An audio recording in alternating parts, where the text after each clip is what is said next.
달콤하게 들리지만 뒷맛은 씁쓸할 수 있는 정책 제안이 등장했습니다. 오늘 이른바 설탕 부담금 제안의 속살을 하나하나 파헤쳐보겠습니다. 겉으로 보면 국민 건강을 위한 제안처럼 보입니다. 하지만 비판가들은 이 문장에서 가장 중요한 단어는 설탕도, 의료도 아니라고 말합니다. 그들이 주목하는 단 하나의 단어, 바로 부담금입니다. 대체 왜일까요?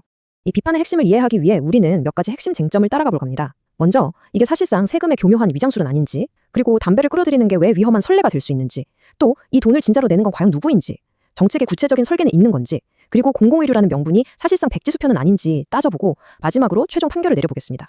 자, 그럼 가장 근본적인 질문부터 시작하죠. 왜 하필 세금이 아니라 부담금이라는 이름을 붙였을까요? 여기엔 아주 중요한 차이가 숨어 있습니다. 이 표가 사실상 모든 정치적 계산을 보여줍니다. 세금을 올리려면 국회에서 치열한 논쟁을 거쳐야 하고 증세라는 정치적 비판을 피할 수 없죠. 하지만 부담금은 다릅니다.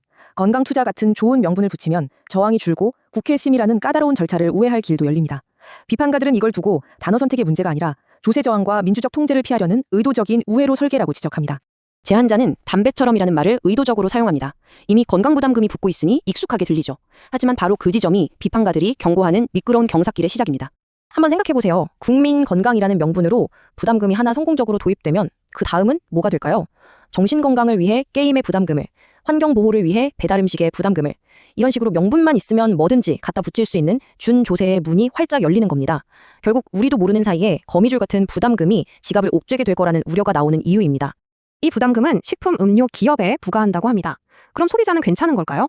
이건 경제학의 기본 원리만 알아도 쉽게 예측할 수 있습니다. 흐름은 아주 간단합니다. 정부가 기업에 부담금을 매기면 기업은 그 비용을 제품 가격에 고스란히 얹습니다.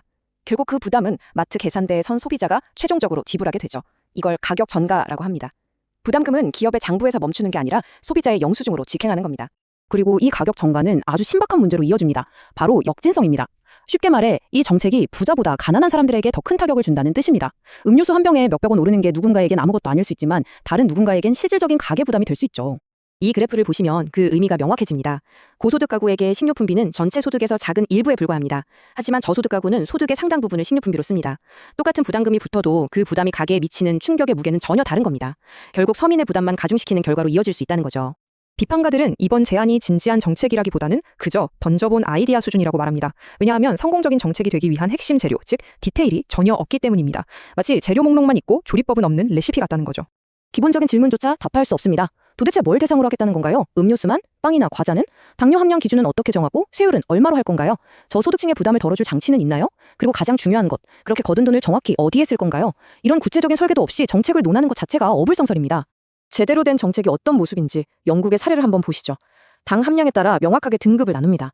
8g 넘으면 높은 세율, 5g에서 8g 사이는 낮은 세율, 5g 미만은 면제. 이건 단순히 돈을 걷는 게 목적이 아니라 기업들이 스스로 설탕 함량을 낮추도록 유도하는 스마트한 설계입니다. 이게 바로 정책의 핵심이죠. 자, 이 모든 논란을 잠재우기 위해 내세운 명분이 바로 공공의료 강화입니다. 반대하기 어려운 아주 좋은 명분이죠. 하지만 비판가들은 바로 이 명분이 사실상 백지수표가 될 수 있다고 경고합니다. 바로 이 질문이 핵심을 찌릅니다. 공공의료 강화가 정말 시급하고 중요한 과제라면 왜 정정당당하게 투명한 국가 예산 심의 절차를 밟지 않는 걸까요? 왜 굳이 감시가 소홀할 수 있는 부담금이라는 별도의 주머니를 차려고 하는 걸까요? 그 의도 자체에 의심의 눈길이 쏠리는 겁니다. 책임 있는 재정 집행은 그냥 재투자하겠다는 약속 한마디로 끝나지 않습니다. 어떤 사업에 돈을 쓸 건지 목록이 있어야 하고 성공 여부를 판단할 성과 지표가 있어야 합니다. 매년 돈을 어떻게 썼는지 투명하게 공개하고 독립적인 감사도 받아야죠. 이런 장치 없이 재투자를 외치는 건 국민에게 백지수표에 서명하라고 요구하는 것과 다름없습니다. 자, 이제 흩어져 있던 비판의 조각들을 모두 모아 전체 그림을 완성해 보겠습니다. 비판가들이 내리는 최종 판결은 무엇일까요? 결론은 이렇습니다. 첫째, 조세 저항을 피하려 세금을 부담금으로 위장했고, 둘째, 이는 다른 분야로 준조세가 무분별하게 확장되는 위험한 문을 엽니다. 셋째, 비용은 기업이 아닌 소비자, 특히 저소득층에게 전가될 겁니다. 넷째, 정책의 성공에 필수적인 구체적 설계가 전혀 없고, 마지막으로 가장 중요한 재투자 약속은 아무런 책임 장치가 없는 공허한 구호에 불과하다는 것입니다. 이 상황을 한 문장으로 압축하면 이렇습니다. 건강을 말하지만 돈을 먼저 걷는다. 국민 건강은 명분일 뿐 사실상 세수 확보가 우선순위 아니냐는 날카로운 지적이죠. 혹은 이렇게도 말할 수 있습니다. 타겟은 설탕이 아니라 국민의 지갑이다.